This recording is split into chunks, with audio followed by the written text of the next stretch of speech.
राधा कृष्ण चरण कमलेभ्यो नमः। श्री साधन सुधा सिंधु जय राधा राधा जय राधा जय श्री राधा जय कृष्णा कृष्णा जय कृष्ण जय श्री कृष्ण। शरीर से अलगाव का अनुभव। भगवान ने मनुष्य को कल्याण की सामग्री कम नहीं दी है, प्रत्युत बहुत ज्यादा दी है। उम्र भी बहुत ज्यादा दी है। कल्याण मिनटों में हो सकता है, पर उसके लिए वर्षों की उम्र दे दी भगवान। थोड़े से विचार से कल्याण हो सकता, पर विचार करने की शक्ति बहुत दे दी। सब सामग्री भगवान ने इतनी ज्यादा दी है कि मनुष्य अपना कल्याण कई बार कर ले, जबकि वास्तव में एक बार कल्याण करने के बाद दूसरी बार कल्याण करने की जरूरत ही नहीं रहती। बहुत विचित्र सामग्री भगवान ने मनुष्य को दी। जैसे एक बात पर आप विचार करें। आपको इस बात का बिल्कुल पक्का ज्ञान है कि बचपन से लेकर आज तक देश काल वस्तु व्यक्ति परिस्थिति घटना सब बदल गए, पर आप तो भाई, मैं भाई हूं। बदलने वाले को छोड़ दें और जो नहीं बदलता उसको पकड़ लें तो अभी और इसी क्षण बेड़ा पार हो जाए। जो बदलता है वो मेरा स्वरूप नहीं है, और जो नहीं बदलता वो मेरा स्वरूप है। बस इतना ही काम है। अनेक परिस्थितियों में, अनेक घटनाओं में आप एक रहते हैं। अनेक देशों में घूम फिर कर भी आप एक ही तो रहते हैं। बहुत समय बीतने पर भी आप वही रहते हैं। सब कुछ बदलने पर भी आप वही रहते हैं। तो जो वही रहता है, कभी बदलता नहीं, उसको आप बदलने वालों से अलग करके देखें तो बस हो गया तत्व ज्ञान। अरे भाई, जो ये तत्व ज्ञान हो गया ना, उन दोनों को मिलाकर देखें तो अज्ञान हो गया। साधन करने वाले भाई बहनों के मन में एक बात जची हुई है कि मन निर्विकार हो जाए, किसी घटना का असर ना पड़े तो तत्व ज्ञान हो गया, और असर पड़ता है तो तत्व ज्ञान नहीं होगा। इस बात को आप ठीक तरह से समझें कि असर किस पर पड़ता है। असर मन पर पड़ता है कि बुद्धि पर पड़ता है, शरीर पर पड़ता है, इंद्रियों पर पड़ता है, पर आप तो वही के वही रहते हैं। आप पर असर नहीं पड़ता। रुपए आए, नफा हुआ तो आपका मन प्रसन्न हो गया। रुपए चले गए, हानि हो गई, घाटा लग गया तो आपका मन दुखी हो गया। तो नफा और नुकसान होने से मन पर दो तरह का असर हुआ, पर आप तो वही रहे ना। नफा हुआ तब भी आप दूसरे नहीं थे, और नुकसान हुआ तब भी आप दूसरे नहीं थे। ऐसा होता है क्या? अगर आप एक नहीं रहते तो नफा और नुकसान दोनों का ज्ञान किसको होता? आप तो सम ही रहते हैं, एक ही रहते हैं। आप पर असर पड़ता ही नहीं, असर पड़ता है मन और बुद्धि पर। तत्वज्ञ जीवन मुक्त महापुरुष भी बचपन से जवान और बूढ़ा हो जाए तो उसको दिखना कम हो जाएगा, सुनना कम हो जाएगा, चलने फिरने में भी कमी हो जाएगा, पर उसके ज्ञान में क्या फर्क पड़ा? इंद्रियां, शरीर, मन, बुद्धि, ये सब तो बदलने वाले ही हैं। इनमें से कोई बदल गया, किसी पर असर पड़ गया तो क्या हो गया? आप उसके साथ मिलकर अपने को स्वरूप को सुखी दुखी मान लेते हो, यही गलती होती है। आप इस बात पर दृढ़ रहो कि मैं तो भाई हूँ। सुख के समय जो था भाई दुख के समय में हूँ, और दुख के समय में जो था भाई सुख के समय में हूँ। इस प्रकार देखो, आने जाने वाले के साथ न मिलकर अपने आप में स्थित रहना, यही स्वस्थ होना कहलाता है। स्वस्थ का अर्थ है स्व माने अपने में, स्थित माने स्थित हो जाना। जो अपने में स्थित हो गया, अपनी आत्मा में स्थित होगा, वही स्वस्थ हो गया। सम दुखा सुखा स्वस्था भगवान कहते हैं। आने जाने वालों के साथ मिलकर सुखी दुखी होना, ये प्रकृति स्थित है। और पुरुष प्रकृति स्थितो ही भुंक्ते। प्रकृति में स्थित आप हो नहीं सकते, पर जानबूझकर उसमें स्थित हो जाते हो।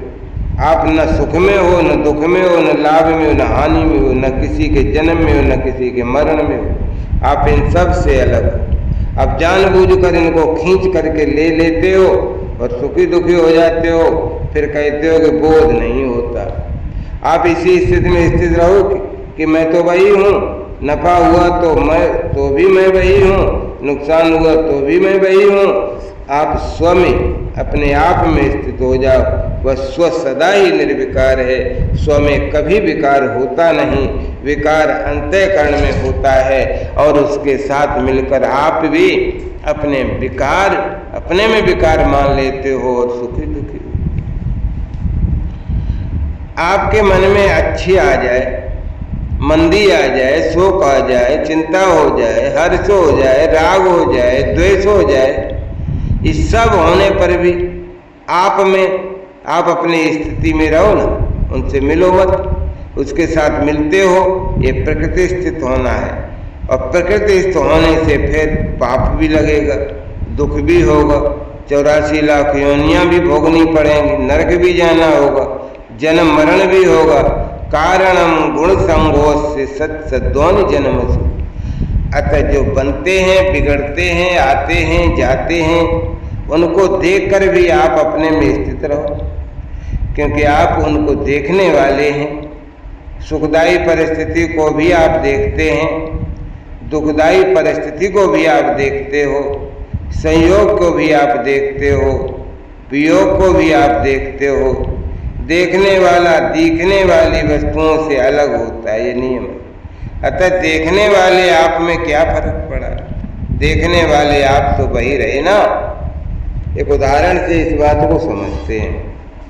हम गंगा जी के किनारे खड़े, बहुत सी सिलपट लकड़ी के कुछ टुकड़े बहते हुए आ गए और हमारे पास से होकर निकले तो हम खिलखिलाकर हंस पड़े कि आज तो आनंद हो गया। दूसरे दिन हम वहीं खड़े रहे, पर एक भी सिलपट हमारे पास से होकर नहीं निकला।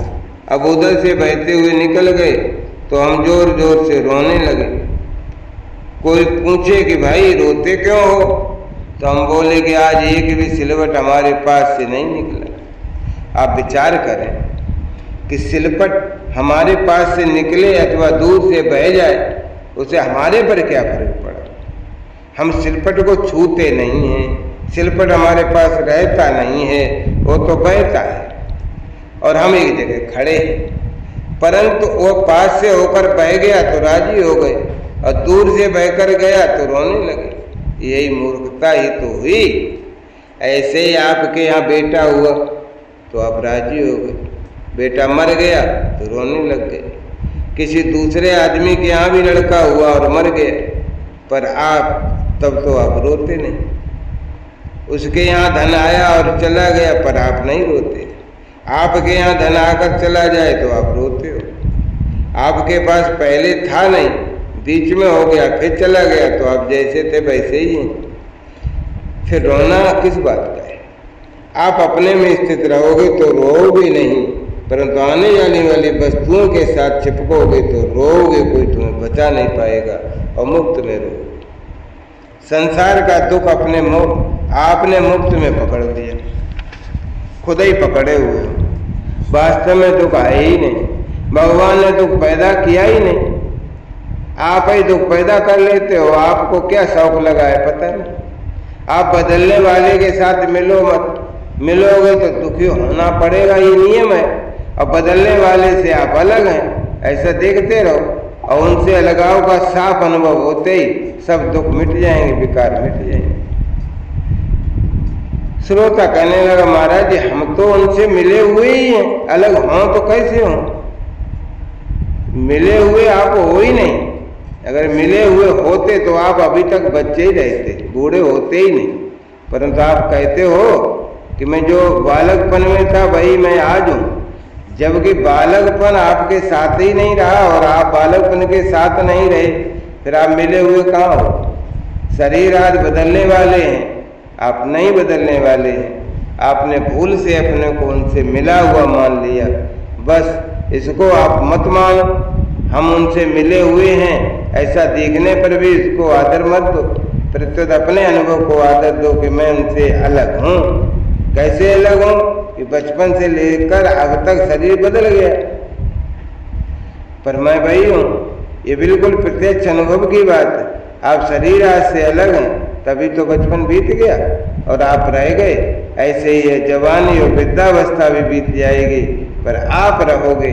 जैसे बचपन के समय आप उससे अलग थे, ऐसे ही आज जवानी में और कल वृद्धावस्था में भी आप अलग ही रहोगे। अगर फिर भी इसका ठीक अनुभव ना हो तो व्याकुल होकर फिर भगवान से कहो कि महाराज हमारे को इसका अनुभव तो हो नहीं रहा। इतनी बात पक्की जान लो कि हम हैं तो अलग ही, चाहे अनुभव हो या ना हो।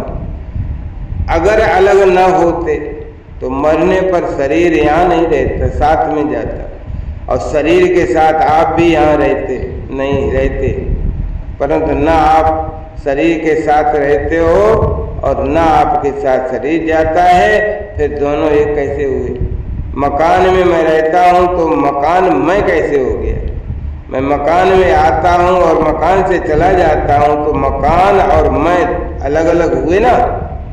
ऐसे ही शरीर भी एक मकान है और हम आप उसमें रहने वाले हैं।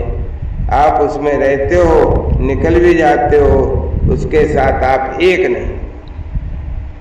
मैं शरीर से अलग हूँ ऐसा अनुभव ना हो तो भी इसको जबरदस्ती मान लो।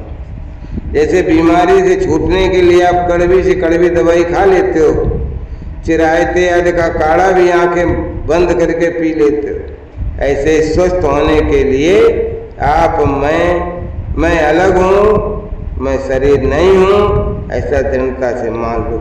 फिर ठीक अलग न दिखे तो व्याकुल हो जाओ कि अलग अनुभव जल्दी कैसे हो। व्याकुलता जोरदार हो जाएगी तो चट अनुभव हो जाएगा।